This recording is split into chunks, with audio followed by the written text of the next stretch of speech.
So Congress went on vacation before coming up with a feasible economic stimulus plan for the millions of Americans suffering in this COVID economic depression.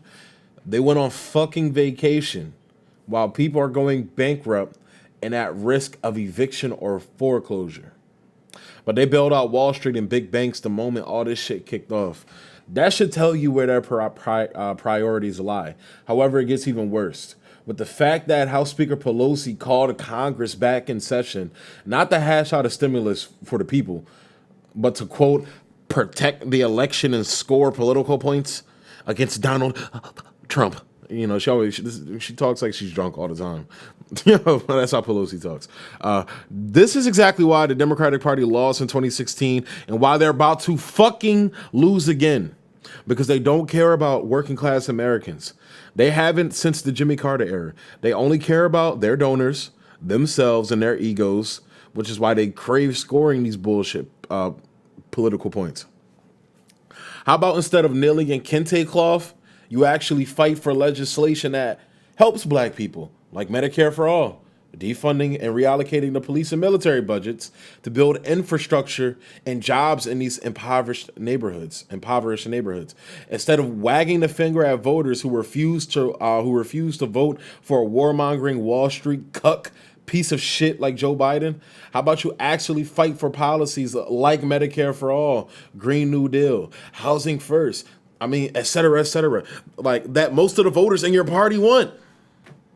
Your candidate is literally denying most of his constituents what the things most of his constituents want, and you expect them to still show up and vote for you?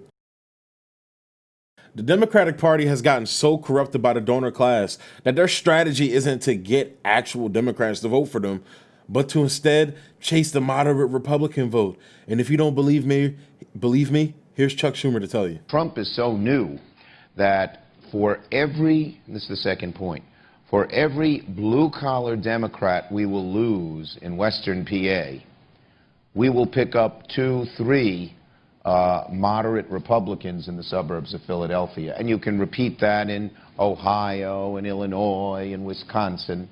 And we all know how that strategy ended for them.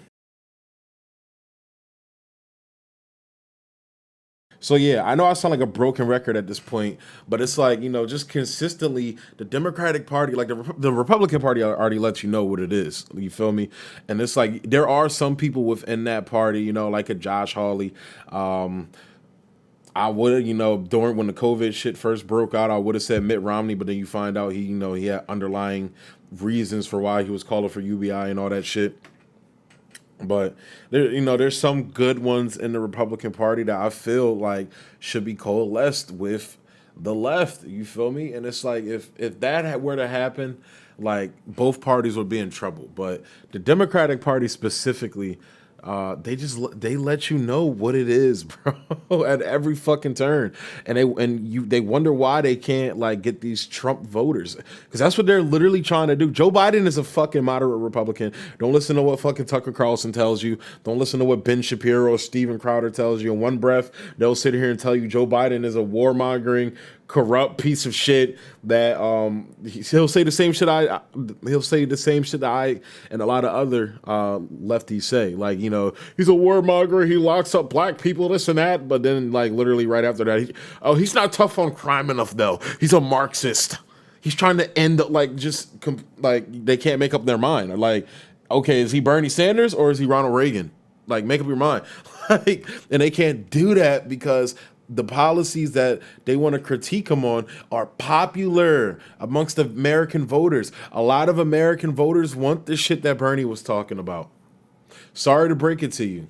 So it's like they can't feasibly, you know, argue against Joe Biden. So they just, you know, they dog whistle to their base, to the Trump base, which, look, I'm not here to shit on Trump supporters, because Trump supporters are poor ass motherfuckers that have been cheated by the system over and over again.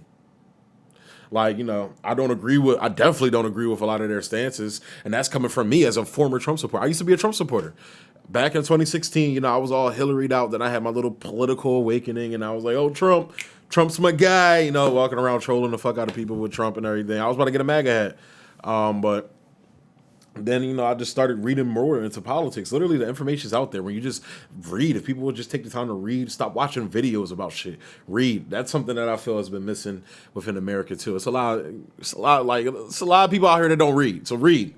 But started doing reading, things like that. Discovered, just reporters like Max Blumenthal, David Dayen.